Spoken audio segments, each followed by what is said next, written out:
Good morning. This is the Blaine's World webcast that can be found each week on Facebook, YouTube, and LinkedIn. You can also listen in on Spotify or Apple Podcasts, and you get more information and find out about past shows and future shows at the website behind me, blainesworld.net. I'm your host, Blaine Greenfield, and I'm here in my lovely Zoom studio in downtown Fairview, North Carolina. And I'm with a bunch of people talking about some cool stuff they're involved in. So let me just get right into introductions, I guess. I'll introduce you to Jason Williams, Trinity Keel, and Josh Luria. And there you go. You can wave to all your friends and friends who are watching this. And thanks a lot, guys, for being with me, because I'm really excited in that you're all involved in a play that I really hope people can get to see. And we'll jump right into the play itself. Jason, the name of the play is? It's a Silent Sky by Lauren Gunderson. Okay. And for the benefit of the folks who don't know, I guess, both the play and the playwright, just a little bit about it, if you would. Well, the play is about Henrietta Leavitt, kind of the first major female astronomer out there, but she wasn't really recognized for her work in her time. And yeah, and the play, the playwright is Lauren Gunderson. She's one of America's most produced playwrights at the moment. She writes the Christmas at Pemberley plays that we produce every December. So it's just an amazing playwright, and all our stuff is so cool. What made you choose this play? Mandy Bean came up to me. We were looking for shows to do, and Mandy Bean said that she was interested in doing it with Dana and Trinity in the lead, because Trinity played Mandy's part in the NC stage, or the immediate theater production of it. So we wanted to do it, and yeah, so we did. Yeah, we should mention one other thing before we turn to Trinity and Josh, but the play itself now is currently running. And again, the details on where it's at, Jason? It's out at HART Theater in Waynesville. I believe I don't know the box office number right offhand, but you can go through hearttheater.org, get tickets. And it has one more week. Is that correct? Yes, one weekend. Okay. And so if I could turn then, so Jason is the director of this play, but I can turn to Trinity Keel. And Trinity, this is now, as Jason indicated, your second time you've done this show. What caught your attention on this show? Well, the first time I was at the NT stage sneak peek, and they did an excerpt from it, and I sort of just fell in love with it from there. And then I got cast in the immediate theater production and did it with Rebecca Morris and Callum White and Katie Langwell and Willie Rapoli, and it was just a magical show. Like, it's hard to explain. It's one of those shows where you get the audience in there and you add all the tech and everything, and it's just a magical experience. So I figured I would just, anytime it came around, I would try for it again. Like, why not? And it's funny because a lot of people probably don't know the name of the astronomer. They don't know too much about the show. Why should people see it? For those reasons. I think it's a great show for kids. I think it's a family show, and it's about three women that the world just doesn't know about. Like, I didn't learn about Annie Cannon or Wilhelmina Fleming or Henrietta Leavitt in school at all, and they all made it possible for people like Hubble to do what they did. So I think it's educational, but also just beautiful and stunning, and will make you cry and will make you think. And I called it a hug of a show last weekend, and I think that's pretty accurate. And it's funny you said that, because in school I used to teach a creativity course, and we looked at scientists, and one of the scientists we looked at was Annie Cannon, but I had never known the rest of the story, so that's why it was such a great story. Because I guess Cannon was she more famous, or she got more press than the other one? Yeah, I think because, well, she invented the star classifications, which helped organize everything. And then she lived longer than Henrietta, and she was just very, very involved with Pickering and all of them. So I think out of the three of them, she's definitely the most famous. And what's so cool about the play is how you mentioned Pickering, and then we never saw Pickering, but we did see Josh. And Josh, your role hadn't been familiar with, but for the benefit of the people who are watching this, what was your role in the play? I play a character named Peter Shaw, and I am, I guess you would say, maybe the manager for this department, just under Pickering as the head astronomer. And that's my role in the show. But in actuality, my personage was never really a single individual character. I'm really an amalgam of a few different people in Henrietta Leavitt's life. And I think in some ways I'm part metaphor too for some of the sacrifices she made in her life to achieve the successes that she received. So in the show itself, the show is sort of a romantic interest, or possibly romantic interest, but that never really happened, or did it? No, didn't. But it was just great, and the interplay between the two of you was just so fun to watch. It was just so interesting. Had you known the play before you got cast in it? No, I didn't. And I wasn't familiar with Lauren Gunderson, unfortunately. I had been out of the theater world for a decade, a little more. And I moved back to North Carolina at the beginning of the pandemic. And just before the pandemic had started, I was interested in getting back involved with theater.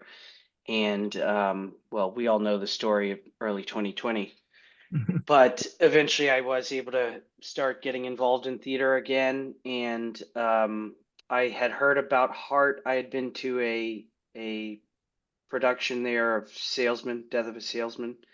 And I liked the space. And so I just looked on the website at what they were auditioning for. And when I saw this play, I thought this was totally the perfect thing for me, given who I am, my history, and my interests. And then I came to the audition and I saw Jason, and Jason had actually been to a couple productions that I had been in last year. So he was familiar with a little bit of my work, and I think we had a good rapport, and it went from there. Now, in being in this play, is this something like, did you research the scientists before then you got cast, or after you got cast? You're asking me? Yeah. Yeah, after I got cast, I mean, I looked up some information about it beforehand, to have a sense of what I might encounter or what the storyline would be about. But yeah, I was not familiar with any of the scientists before, Okay. unfortunately. Well, maybe fortunately, because now you are familiar with the scientists. And Jason, That's fortunate. it is. And Jason, one of the cool things that I think you do too is you just put together these casts, and they're always spot on. And so talk about a little bit about the rest of the cast aside from Trinity and Josh. So we have Mandy Bean, who plays Margaret Leavitt, Henrietta's sister. And then we have Carly Goober Birding, who plays Annie Cannon. And then we have Dana Gillum, who plays Wilhelmina Fleming. So it's a very, what I like about the play and what draws me to it is a very female-centered play. And we're seeing more and more of those these days, but still, it's kind of an anomaly out there. And what's so cool, I thought, though, was even though you said female-centered, Josh's relationship between the characters, and especially with Trinity's character, was just so spot on, I thought. You know, it was I think I told you when I saw the show that night, it was both funny but touching. It's so sweet, the interplay between him and the characters. And in the original play, again, I'm trying to think if I saw it at NC Stage. I don't necessarily remember it. Did it come across the same way? Was it, I mean, it's just both funny and real and touching. Is that how the play comes across to people? I believe so. Yeah. I did the lights for the NC stage production, but that was the first time I was exposed to the play and to the playwright. But I mean, it kicked off like a passion for that play and a admiration for the playwright just by watching it. So yeah, I mean, I think uh, even like the NC stage show, uh, friends of mine came out of there, said that was an amazing show just because of the subject matter and the writing. What was fun watching you the night at the show was how involved you are in like every stage of the production. In other words, just Jason, you know, you were moving scenery around. Did you do the lighting also? What else did you do on the play? Well, I mean, yeah, I did the lighting. I kind of came up with the set design. There's also Candace Dickinson, the artistic director of HART, painted the sets, and everybody kind of like chipped in on help with it. But yeah, I also I mean, yeah, that's kind of like what happens with multiverse theater shows. Is that, I mean, we don't have a big budget to pay a lot of artists, so I end up like doing most of the artistic work behind the scenes. and the one thing I loved also about the show, how you showed the stars or showed the lighting, I thought was pretty cool. And explain what you were trying to do with that, if you would. Oh, in the script itself, it says that the stars are always visible.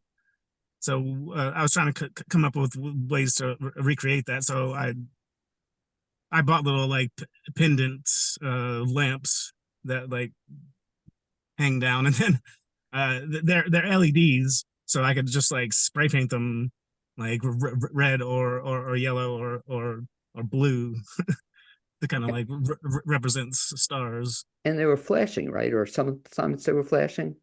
Yeah, they would pulse. That's like something I was able to like program into the lighting board as an effect.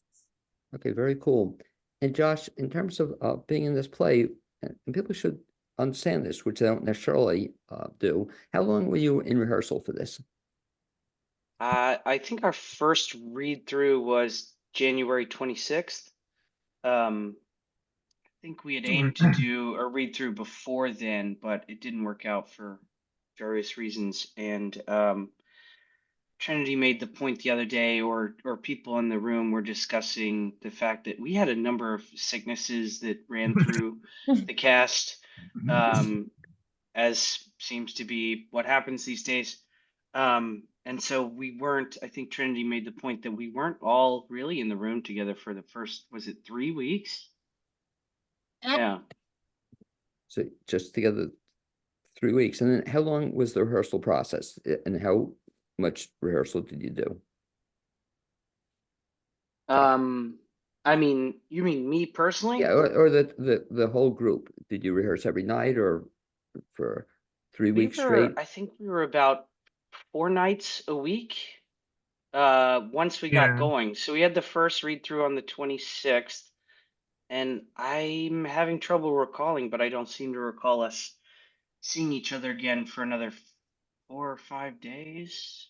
Yeah, it was First like of it was a February. week. Yeah, because Mandy got COVID and I got strep. So Well, we I'm had a so week glad. off. I'm so a week off you didn't need. I'm so glad though you did the show, because what's interesting, Trinity, is that I'd always thought, like in Asheville, they saw so many shows, they were never canceled, they was never postponed, they're never, a problem. And all of a sudden, unfortunately, even after COVID, this last year, it seems, first time ever I'm seeing shows get canceled, and I couldn't believe it that all these years in Asheville, I never saw that. And all of a sudden we've hit a streak, I guess. But that would have been tough. So you had sickness in between, yet the production I saw the final, I guess, dress rehearsal, it was spot on. But how do you feel about the fact that it's so good, I think, and only has a 2-week run? It's almost a shame it's not a longer run. Do you feel that? You I know, mean, yeah, I think so. It's always hard to tell how long you should make a run of a show. Like the other theater I work at, well, like my day job, if you will, is at Momford, and we do things for 5 weeks, right. and I often think that's too long. So it's always a toss up as to what the perfect run is. For this one, I think it's been pretty well received. So we'll all probably be very sad to see it go next weekend, and probably could have found an audience for one more, but that's how it goes. It just Yeah. seems like you said, it's if people see this, I think they're going to like it. And the reaction was, well, you were in front of audiences. What was the reaction, Josh, you were getting from people? Were they laughing? Were they crying? Were they upset? What was the reaction that people were walking away from this? Whole gambit of emotions. There's certainly been a great amount of laughter, which I think is really a tribute to the actors and the work that they're doing, because I think it would be easy to do this show and not find the laughs, but I think we've done a really good job of finding those moments. And I mean, it's an old aphorism, I guess, but I've always believed you have to open them with laughter in order to earn their tears. And so certainly when the lights come up, I've seen a lot of people in tears, and it makes sense. It's a beautifully well written script. Trinity is a tour de force, and the show ends on this monologue that draws the action of the play into the history that we all know about through names we've heard or familiar with the Hubble Space Telescope. And um, the show ends connecting that moment to where we are today and the benefits that we've received from these women. So, yeah, I definitely think we've experienced a gambit of emotions. And you talk about the gamut of emotions. I'm thinking about you, especially when you come in the beginning. You're such a character. You know, it's just so much fun to watch it, and then it becomes a depth of your character. You know, as you get more into him, and again, interplay with Trinity, which is so I thought beautiful. And from there, let's talk a little bit about two other things, guys, if we can. One, Jason, you mentioned Multiverse is putting this on. What is Multiverse? What is this theater company all about? Well, Multiverse is mine and Mandy Bean's kind of theater company. We were we were kind of producing shows on our own for a bit. Then we were like, well, we need to find a name for it. So we did this play called Constellations, which actually they're doing it at HART next. That has to do with the multiverse, and that's kind of the name that stuck. Because I enjoy kind of modern plays, but also kind of plays that are kind of in different dimensions. One would say different universes. And with Multiverse, I know you certainly with your work at Multiverse, but also, Jason, you always amaze me in that you do so many other things. And one of the things I'm disappointed in when I see you direct was love watching you act, you know, and then I enjoy watching the lighting you do. Of all the stuff you do you have a preference as to what you do? Yes, I love acting. That's my favorite thing, but I don't get to do it as much. But I mean, I also enjoy lighting design and directing. But like acting is like my number one thing. Okay, and that's interesting to say that because I ask a lot of actors who become directors and vice versa, and they say they like directing, but they're not being honest with me, Jason, because the truth is they don't have to memorize the lines that way, you know. So you know, in terms of acting and directing, but whatever you do, it just I think do a super job with it. And Trinity, I know you, let's see, as an actor, you also do costume work. Is that correct? I I'm not a costumer, but I do run the costume department Okay, at that's Montfort Park Players. So yeah. right. And you've done other stuff as well. What else have you done aside from acting? I mean, not a lot. When I first started, when I was like 13 and 14, I had a few adults in my life that insisted that I try my hand at every aspect of theater if I wanted to be an actor. And I thank them profusely. And I learned that I will never prop design, stage manage, or light design or direct. Well, it's funny because you mentioned stage manage, and that's one of such a crucial position. And Jason, just quickly, your stage manager for the show is? Oh yeah, it's Caitlin Lane. It's one of the best stage managers out there. And Trinity's point, I think, is spot on, because I mentioned that, or I've heard that even though you might not like doing it, if you want to learn about theater, you become a stage manager, or you do stage management, because you're going to really learn about what it entails. But so your primary thrust then is to continue acting? Yeah, I think that's kind of my jam.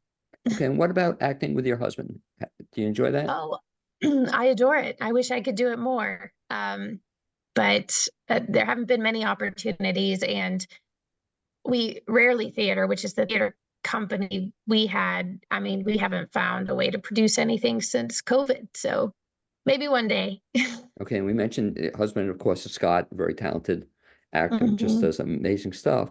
But that's interesting. So I guess running lines, it's easy then if your husband is involved in it, you have somebody to run lines with. I mean, you'd think, but he doesn't. We don't actually tend to run lines with each other. Okay, Uh, interesting. my brother is who I run lines with, actually.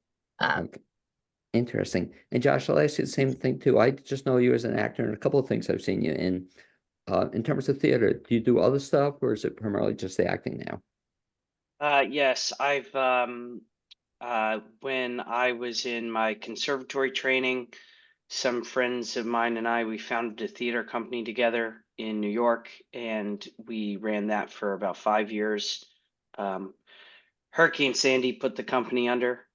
We were in the middle of a production, and contracts are contracts. We had to cancel everything. The electricity was out below 34th Street in Manhattan for I forget how long. That was so long ago now, but it wiped out a week of the run, and we owed a lot of money due to contracts, and we couldn't put the show up. The buildings didn't have electricity, and that really ended the company, and that was unfortunate. But we ran that for about 5 years, 15 full productions. We had developed a season where we had it was all new works except for our summer Shakespeare series in Prospect Park, but we had like a one act festival, and then new full length in the spring, and we had our free Shakespeare series at a music pagoda, an old music pagoda in Prospect Park. It was a fantastic space to use because there were a lot of levels, and we had a great backstage space in the woods. Um, and um, and so I did some directing with that too. I had a wonderful directing mentor in Karen Kohlhaas there in the city. And so I've done a little bit of a few different things. I will never be brave enough to stage manage. Stage manager is the workhorse of the theater. None of us could do what we do without them, and I will always appreciate the stage manager immensely. But I am directing a show in the fall. That'll be my first time directing a show in 11 years. And it's going to be Misery. So a lot of people are looking forward to it, and it makes me very nervous. But I like to say that between directing and acting and producing, I've always thought if you had to put a number to them, I would make them all tens, but they're different colors. And Misery is going to be That's where? the metaphor I've always used Misery is going to be where? in terms of the experience. And Misery is going to be where? You At mentioned, Hendersonville Theater in Hendersonville. okay, something to look forward to. And Trinity, also, if you can share it, do you have anything upcoming that's in the works? I'm just behind the scenes at Musafire, the War of the Roses at Momford. I'm working for Jason this summer. Okay, so something to look forward to. And Jason, anything else you can share with folks that's upcoming? Well, yeah, I'll be in. Well, I'll be in the first show, Edward III. I'm playing the King of France in Edward III in Montford's Musifier season. I'm also directing Richard II, which will be the second show. And it's a show I dearly love. It's a beautiful Shakespeare history. And then I'm also kind of like overseeing like the whole season, so I'm kind of the artistic director of the season. At Montfort. Yeah, And then so I it's also, good. It's yeah. going to be a big season there. And I also see you doing lighting everywhere, where it seems wherever I turn around, you're there, or you're doing the lighting, or do a lot of stuff at the theater in downtown. I see you do the Tina McGuire Theater and the overall theater. You do some work there too. Yeah, I do some there, but I mean, lighting design, people call me up and I'm like, well, yeah, I can do it, or no, I'm too busy. So I never know. I mean, when my next lighting design is going to be. I mean, I do, but usually it's kind of last minute. And Jason, if folks want to get in touch either with you or find out about Multiverse, what's the best way to find out more? I mean, it's the best way to find out about what we're doing over at Multiverse is probably either follow our Instagram or our Facebook, and I think both of those are just Multiverse Theater Collective at the respective social media. Okay, great. And same thing too, Josh, if folks want to keep in touch with you or find out what you're doing, what's the best way to keep in touch? Maybe email me, I guess. It's just josh.luria@gmail, like half of all of us or something. But yeah, I don't use social media too much. But I'm on there. Okay, that's great. And Find me. Trinity, same thing too. If folks want to keep in touch with you or find out what you're doing, what's the best bet? Best bet's probably Facebook or Instagram. Or showing up at Montfort Park Players on Mondays, where I'm just in my hole and asking me what's going on. Okay, and in Facebook, you're listed under Trinity Keel? Is that it? Trinity Smith Keel. Smith Keel, okay. Mhm. So Trinity Smith Keel. And again, I want to thank you all for being my guests on this edition of the Blaine's World webcast. Also, thank you for the great work you're doing in this show. It's just a beautiful show that people should see, and they're in luck. They have one more weekend, Jason, they can see it this coming weekend. Yeah, one more weekend, Friday and Saturday at 7:30, and Sunday at 2 at HART in Waynesville. Okay, well, they're in for a treat if they get to see it. And thanks, guys, for being with me. And I'll hopefully bump into you sometime in the not too far distant future. Thanks. Yeah, thank you. Thank you, Blaine. Thank